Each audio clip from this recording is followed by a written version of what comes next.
Je ne parlerai pas d'évolution. Une chose qui s'est vue au fil des ans, c'est les dimensions que peuvent prendre en fait les catalogues. C'est-à-dire que voilà, on était sur des catalogues restreints encore il y a 10 ans. Maintenant, on est obligé de montrer plus, de stocker plus, etc. Sinon, on n'est pas présent auprès des annonceurs. Ça, c'est une des choses majeures que j'ai remarquées durant ces 10 ans. Il y a aussi, on ne parle pas d'évolution, mais de mode.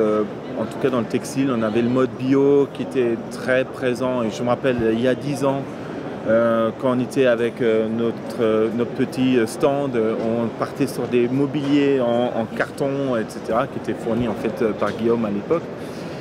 Et sur le t-shirt, le bio, Max Savarus, ce genre de choses. Et on est vraiment passé de mode pour revenir maintenant tout doucement à quelque chose de bio, mais beaucoup moins démonstratif que pouvait être le bio il y a encore 3-4 ans. Donc oui, c'est pas une évolution, c'est voilà, il faut montrer beaucoup de choses, même si 80% de ce qu'on montre, on ne vend pas, mais si on n'a pas ça, on n'est pas présent, c'est simple.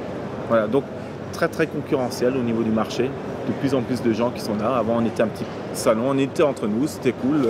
Voilà, maintenant les Italiens, les Espagnols, les distributeurs un peu partout, on se retrouve un petit peu voilà, mélangé avec tous ces gens-là, donc c'est compliqué et difficile de tirer son épingle du jeu. Voilà.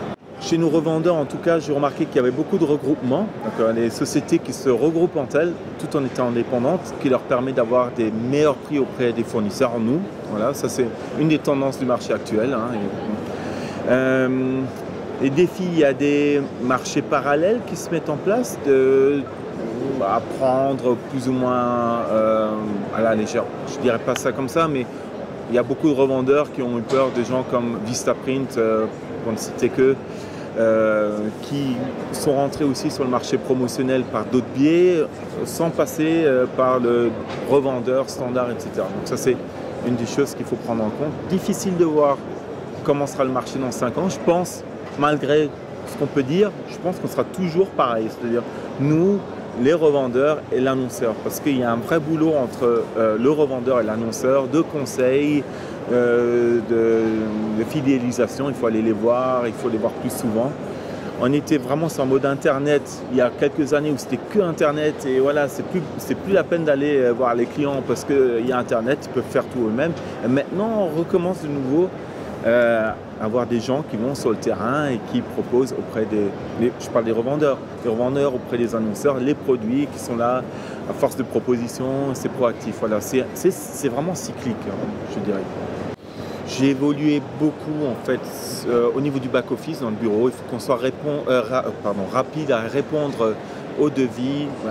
De plus en plus courts, les délais de fabrication, les délais de marquage, etc.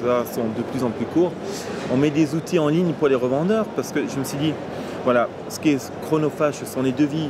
Donc le client, lui, perd déjà de l'argent en faisant une devis à son client. Donc comment l'aider à être beaucoup plus rapide, voilà, c'est-à-dire on met des outils en place, ils sélectionnent les produits, ils mettent leur coefficient de marge et hop, ils créent un PDF, ils envoient à leurs clients.